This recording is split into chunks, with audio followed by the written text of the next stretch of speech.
Hey, what's going on, CoinOpTV subscribers? Robert Welcome here, and in this video I want to do a review of Little Dragon Maiden. We're finishing up the Brave Archer series with the 5th installment of the movie franchise. It's called Little Dragon Maiden from 1983. This one is not directed by Cheung, and we get different actors, different stars. We get Leslie Cheung as the character that Alexander Shang's been playing before on and off or something like that, and Kuan Chen and also Lo Lia is in this movie as well. Some new casting, some new characters, things going on very differently. The style is different. You can tell, of course, Alexander Shang untimely passing when he was younger, so couldn't kind of continue on out there. So we get we get to kind of see like a little bit of a new dimension to the storytelling. Now, as far as I understand it, Leslie Cheung was actually a musician or singer or something like that. So this is kind of a crossover for him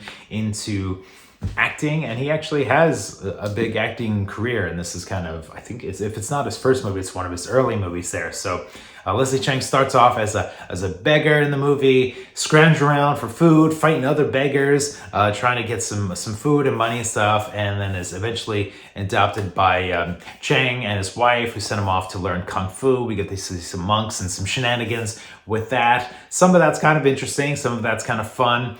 Not all that great, not all that exciting, that beginning part of the movie, but then we get into like the interesting stuff of the movie. That's Leslie Cheung's character meets and falls in love with the Dragon Maiden, and all of those scenes are interesting and fun to watch. There's a good like half-hour chunk of this movie with the Dragon Maiden scenes and falling in love and seeing her martial arts and living inside of this cave and their interactions. All of that was great. Like that part of the movie, really great and really fun. But then, of course, the movie has to take a bit of a left turn, right? In the third act, we get introduced to this giant bird that teaches Leslie Cheung's character kung fu.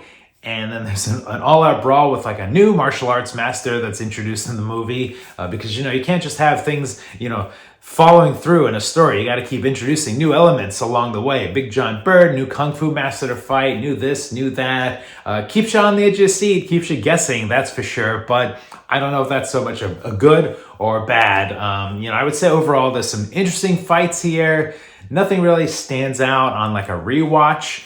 It's kind of the giant bird thing. I mean, I know it's kind of based off the Condor books and stuff like that, and trying to be faithful, but it is kind of funny to see like somebody in a big giant bird outfit, flying around and then teaching Leslie Cheung's character martial arts or something. Really hard to take that any seriously at all. I mean, I like the fantasy, I like the magic, I like special effects, some explosions, but the bird thing was took it down a big giant notch there. Again, love the stuff with the Dragon Maiden and her sister and that dynamic, that dilemma, whether or not she can leave her surroundings and teach other people martial arts and stuff like that. That was all fun and exciting.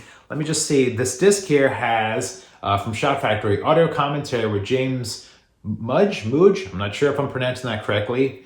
A veteran Hong Kong film critic at Eastern Kicks, and we also get a trailer from the movie, so not a lot of extras there. You can kind of see images there on the back that kind of show the different style, the different color palette from the other movies, so it is interesting to see like a different take on the series and how things go. But as far as the box set goes, when you get to this one, I'm going to give it a grade letter of D, and it has some merit, but not a whole rewatchability. Again, the commentary, I watched it with the commentary, so I did watch this movie twice and I enjoyed the commentary. It was very informative and that was great. So there it is. That's the end of my series talking about the Brave Archer 1, 2, 3, Brave Archer and his mate, and now finally Little Dragon Maiden.